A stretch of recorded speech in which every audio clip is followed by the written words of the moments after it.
Oh, hi. So many of us invest in real estate, and more often than not, it's an emotional decision. But in this video, I shall also make it a mathematical one as we go deeper into the subject of real estate investment trusts. In the first part of the video, we shall be covering some basic but important stuff like what is a REIT, how is it structured, how do investors make money, etc. And in the second part of the video, I shall be helping you identify the right REIT for investment using 6 important factors that one needs to examine. Let's begin.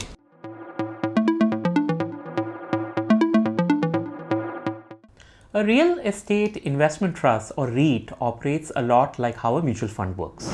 So retail investors like you and me give money to a fund manager, in this case a REIT manager, who then goes about his job of finding and investing in good income producing properties. These are mostly commercial properties, although managers can also look at hospitals, malls, and even residential spaces. These properties earn rental income for the REIT, which is then transferred to investors in the form of dividends, and that's pretty much how a REIT operates. Now, I won't get into the technicalities of how a trust is structured or who is a sponsor or how is a SPV created, etc. But for your benefit, I'll leave some resources in the video's description that you can get back to later. From an investor's standpoint, the advantages are quite clear. A REIT makes investing in commercial real estate a lot more affordable. It simplifies investing and one doesn't need to maintain the property or pay taxes on it. REITs are professionally managed, and importantly, the Securities and Exchange Board of India regulates and monitors REITs in India.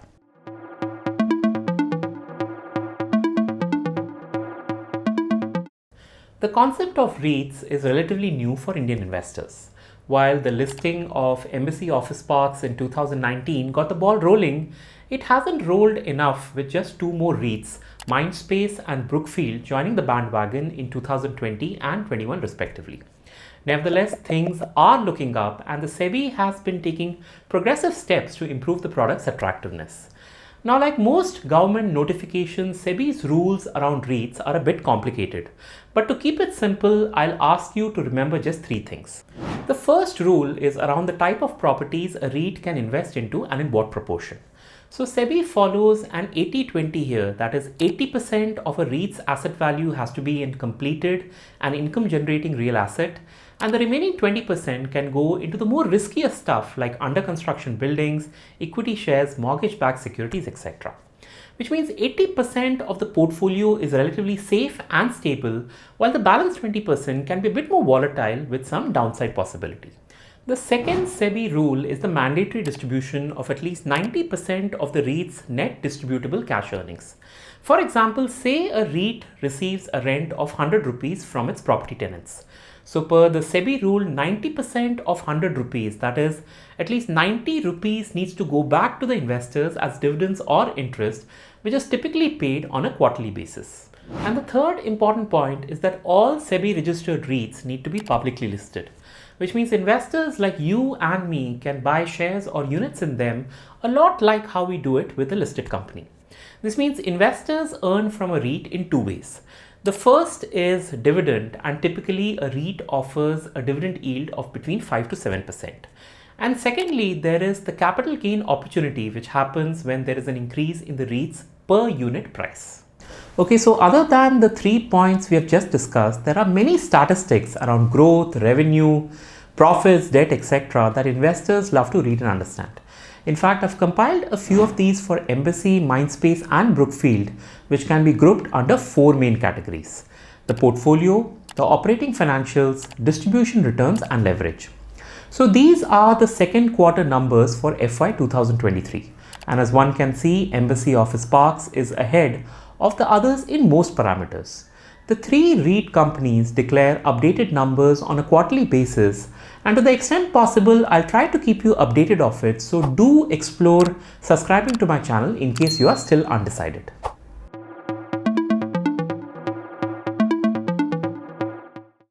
The first point one should consider is the net asset value per unit. So the REIT's NAV represents the market value of its properties minus any liabilities or debts that the trust carries. For example, in the case of Embassy Office Parks, the gross asset value was a little over 50,000 crores. But after deducting the debts, the net asset value as of 30th of September 2022 came to about 38,000 crores. Now, because the REIT had issued 94.8 crore units until then, so dividing that by the NAV gives us an NAV per unit of 400 rupees and 71 paise. Likewise, the NAV of Mindspace Business Parks computes to 370.3 rupees, while Brookfield is at 337 rupees as of September 2022. Also remember, unlike mutual fund NAVs, the NAV declared by a REIT is not done on a daily basis. This calculation is done once every 6 months, and that's because it makes no practical sense to calculate a property's value on a daily basis. Now, an NAV per unit in isolation doesn't mean anything, but when we compare it with the REIT's market value, then this can turn out to be an important valuation metric. So for the 3 REITs, I have taken the current market price and divided it by the respective NAV per unit. This gives us an NAV discount of 9, 13, even 14%, but one should take note of the fact that the Indian REITs typically trade at a discount of 14 to 16%. But these discounts are not very stable, which therefore opens up opportunities for investors like us to buy or sell units in these REITs for a profit. For example, this graph here maps out the per unit NAV values of Embassy Office Parks over the last 3 years, which has been in a tight range of 375 to 400 rupees. On the other hand, the market price of one share of Embassy Office Parks has been a lot more volatile, often vacillating between the low-high band of 309 to 467 rupees, which means the market price to NAV percentage has been at a premium at some points of time, and it has also been at a deep discount that is beyond the 14 to 16% range, like what we saw in November of this year and April of last year. The point is, these extreme market price to NAV periods can serve as an excellent entry or exit point when it comes to investing in REITs. The second factor when evaluating a REIT is its occupancy rate, and needless to say, higher the occupancy rate, the better it is. The current occupancy rate is in the 87 to 89% range, but just a few months back, this was not the case. In fact, if one goes to the pre-COVID period, then the occupancy rates were in the high 80s and even 90% plus. But there has been some lag on this front since then, with tenants having a rethink on their employees' ability and willingness to join office. So while having the highest occupancy rate is not a requirement, a band of 85% to 90% is considered a good and acceptable milestone. The third factor one needs to consider is, I'm not sure how to pronounce this, but I'm going to call it WALE as a tribute to the Oscar-winning animated feature by Pixar. So WALE stands for Weighted Average Lease Expiry, which is somewhat the opposite of occupancy. Simply said, the WALE calculates the time left for the asset, the property, to go vacant. So obviously, higher the WALE, the better it is. Now globally, a WALE of 5 years is considered good, and pleasantly all 3 companies have a WALE of between 6 to 7 years, which they have preserved for the last many quarters. The fourth consideration is the distribution yield, which represents the returns earned by the REIT unit holders as a percentage of its current market price. For example, Mindspace on a trailing 12-month basis has distributed 18 rupees and 74 paise in dividends and interest. This number is on a per unit basis. So we divide 18.74 by the current market price of 334 rupees, which gives us a distribution yield of 5.6%. Now, every REIT will disclose their distribution yield in their investor presentations, but one has to be a bit careful here. For instance, Mindspace says that it has a distribution yield of 6.9%, but the way it calculates this yield is by dividing 18.74 rupees not with the current market price, but with the issue price of 275 rupees.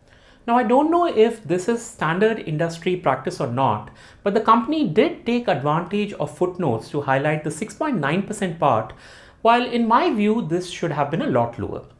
Anyway, so as it stands and per my calculations, Brookfield offers a distribution yield of 7%, Embassy Office Parks is at 6.2%, while Mindspace offers a distribution yield of 5.6% on a trailing 12-month basis. If you're getting good value from this video, then please do give this video a thumbs up. And if you aren't a subscriber yet, then do consider becoming one, as I can then serve you videos as soon as they are released and also share with you some investing strategies, tips and stories that I continually post in the community section. Alright, so the fifth factor in our list is portfolio quality, and in my opinion, portfolio quality consists of two variables. The first variable are the tenants, and a good REIT is one that is not dependent on just a few clients. For example, Brookfield has about 72 clients in its roster, but just 3 of them, Accenture, TCS and Cognizant, make up over 41% of the area leased out. This number was a lot higher at 49% a year back, so Brookfield seems to have done something about diversifying its tenant base. The second variable within portfolio quality is the geographical spread. And this is a difficult one because most REITs seem to have a locational preference. For example, Embassy has 74% of its gross asset value coming from Bangalore. Mindspace has a 37% in Mumbai and a 37% in Hyderabad, and Brookfield has 67% of its asset value from the NCR region. While concentrating properties in a single or few locations does improve the economics, it does come with its own city-specific risks like lockdowns, floods, political troubles, disruption in electricity, etc. So the more spread out and diverse the geographies are, the better it is. And finally, there is the taxation angle, which I must say is a bit complicated, with all 3 REITs having a different tax structure. But let me try to simplify it. So REITs in India are offered some tax exemptions on their rental income, leasing, interest, etc., which helps in reducing their tax liability and therefore generate higher income for investors. Now, investors make returns in 4 ways. There is interest, dividends, return of capital by the special purpose vehicle, which is generally called the amortization of SPV debt, and finally there are capital gains. So all interest income is taxable, and this tax is calculated per the investor's income tax slab. On the other hand, the amortization of SPV level debt is entirely non-taxable, which is good for the investor. In case of capital gains, short-term capital gains are taxed at 15% if the REIT units are held for less than 1 year, and long-term capital gains are taxed at 10%. And finally, there is the dividend component, which is what I want you to focus on. So whether tax needs to be paid by the investor on dividends entirely depends on whether the REIT's special purpose vehicle had opted for a lower tax regime or not. You see, the government offers tax concessions to SPVs, and if they opt for it, then the dividend becomes taxable at the hands of the investor. But if the SPV had not taken those concessions, then the dividend income is tax-free, which basically means the tax treatment of dividends might differ from one REIT to the other, which is why all 3 REITs will give you some information around it in their investor presentation, which can make a world of difference in your post-tax returns. But do remember, I am not a tax advisor. For that matter, I am not a SEBI registered research analyst or investment advisor either. So please do not construe anything I have said in this video as investing or taxation advice. My content is purely educational, so please process the information I've shared with your own analysis and arrive at your own conclusions. Okay, so this is a quick one. So units and REITs can be bought or sold in the secondary market via any trading platform like Zerodha, Upstocks, Angel One, ICICI Direct, Grow, etc. It works a lot like how a share is bought, and with the buying quantity now reduced down to just 1, you can invest into real estate via REITs starting at just around 300 to 350 rupees. Alright, so I hope you found this video useful.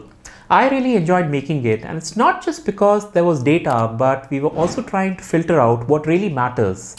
But in my opinion, the video and its content made me realize how much value REITs can offer to my portfolio as an asset diversifier and stability builder. Of course, since the asset itself is new for India and the laws are still maturing, I think one should limit their exposure to not more than 10%. And from an expectation perspective, REITs seem to be capable of delivering 5 to 6% dividend on a post-tax basis and 4 to 5% in terms of capital appreciation, assuming you've done the homework of the major factors that we have discussed in this video. Once again, thank you for your time. Do share your love by tapping on to that like button. Do subscribe to my channel. Don't forget to share these videos in your WhatsApp groups, and I'll see you soon. Until then.